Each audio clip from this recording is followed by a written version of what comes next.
की बात है। एक गुरु और शिष्य कहीं से गुजर रहे थे। चलते चलते वो एक खेत के पास पहुंचे। दोनों को प्यास लगी थी तो वो खेत के बीचों बीच बने एक टूटे फूटे घर के सामने पहुंच गए और वहां जाकर उन्होंने दरवाजे को खटखटाया। गुरु और शिष्य पहले से चौंके हुए थे क्योंकि खेत बहुत ही बड़ा था और अच्छी और उपजाऊ जमीन भी थी, लेकिन उसकी हालत देखकर लगता था कि उसका मालिक उस पर जरा सा भी ध्यान नहीं दे रहा है। जैसे ही दरवाजा खुला, अंदर से एक आदमी निकला, उसके साथ उसकी पत्नी भी निकली और 3 बच्चे भी थे। सभी फटे पुराने कपड़े पहने हुए थे। गुरु ने बहुत ही विनम्र आवाज से बोला, क्या हमें पानी मिल सकता है? आदमी ने गुरु को पानी दिया और पानी पीते पीते गुरुजी बोले, मैं देख रहा हूँ कि आपका खेत इतना बड़ा है पर इसमें कोई फसल नहीं बोई गई है। आखिर आप लोग अपना गुजारा कैसे चलाते हैं? आदमी बोला, हमारे पास एक भैंस है, वो काफी अच्छा दूध देती है। दूध बेचकर कुछ पैसे हमें मिल जाते हैं और बचे हुए दूध का हम सेवन करते हैं और हमारा गुजारा ऐसे ही चलता रहता है। शाम होने आई थी और काफी देर भी हो गई थी।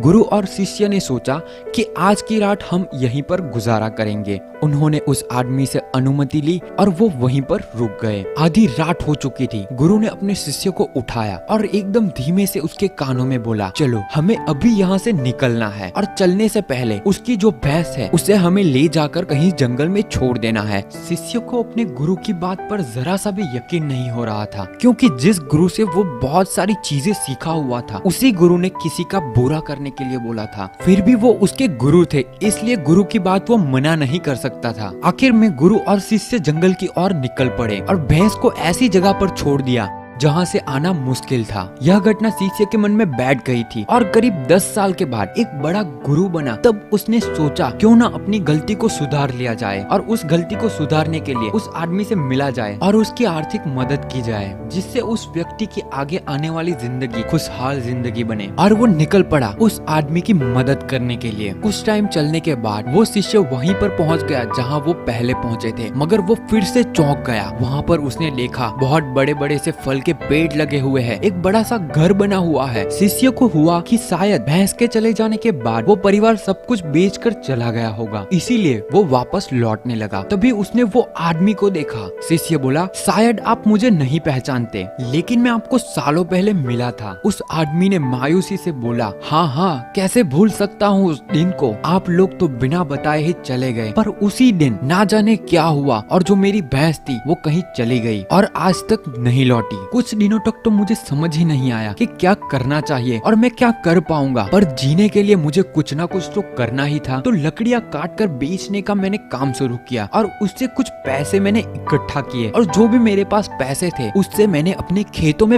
फसल उगाई। आखिर में मुझे अपनी मेहनत का फल मिला। फसल बहुत ही अच्छी निकली। बेचने पर जो पैसे मिले उससे मैंने फलों के बगीचे लगवा दिए। ये काम बहुत ही अच्छा चल पड़ा और इस समय आसपास के 1000 गांव में सबसे बड़ा फल का व्यापारी मैं हूँ। सचमुच ये सब कुछ ना होता अगर वो भैंस नहीं चली गई होती, क्योंकि उसी के कारण मैं लाचार था और उसी के कारण मैं और कोई काम नहीं करना चाहता था। उसके जाने से मैंने तुरंत नए रास्ते निकाले जिससे मैं पैसे कमा सकता था और आज मैं एक बहुत ही बड़ा व्यापारी बन चुका हूँ। शिष्य बोले, लेकिन ये काम तो आप पहले भी कर सकते थे। आदमी बोला, कर सकता था, लेकिन तब मेरी जिंदगी बिना मेहनत किए भी चल रही थी। मुझे कभी लगा ही नहीं कि मेरे अंदर भी इतना कुछ करने की क्षमता है, तो कोशिश ही नहीं की मैंने। लेकिन जब मेरी भैंस चली गई तब मुझे एहसास हुआ कि मैं दूसरा भी काम कर सकता हूँ जिससे मैं अच्छा खासा पैसा कमा सकता हूँ और मेरे बच्चे, मेरी पत्नी को और अच्छी भी जिंदगी दे सकता हूँ। इसीलिए मुझे कुछ ना कुछ तो करना ही था और मैंने तब ठान लिया था कि अब मैं जो भी करूँगा पूरी मेहनत के साथ करूंगा, अपने दम पर करूंगा और आज इसीलिए मैं इस मुकाम पर पहुंचा हूँ। मॉरल ऑफ द स्टोरी, सोचिए कहीं आपकी जिंदगी में भी तो कोई ऐसी ही भैंस नहीं जो आपको एक बेहतर जिंदगी जीने से रोक रही हो। उस भैंस ने आपको बांध कर तो नहीं रखा है। अगर आपको लगे कि ऐसा है तो आगे बढ़िए, हिम्मत करिए, अपनी रस्सी को काटिए, आजाद हो जाइए। आपके पास खोने के लिए बहुत ही कम चीजें हैं, पर सोचिए अगर आप सक्सेसफुल हो जाएंगे तो पाने के लिए पूरा जहान है आपके पास। जाइए और उसे पाकर दिखाइए और अपनी जिंदगी को एक सक्सेसफुल जिंदगी बनाइए। दोस्तों, ये कहानी आपको पसंद आई तो लाइक जरूर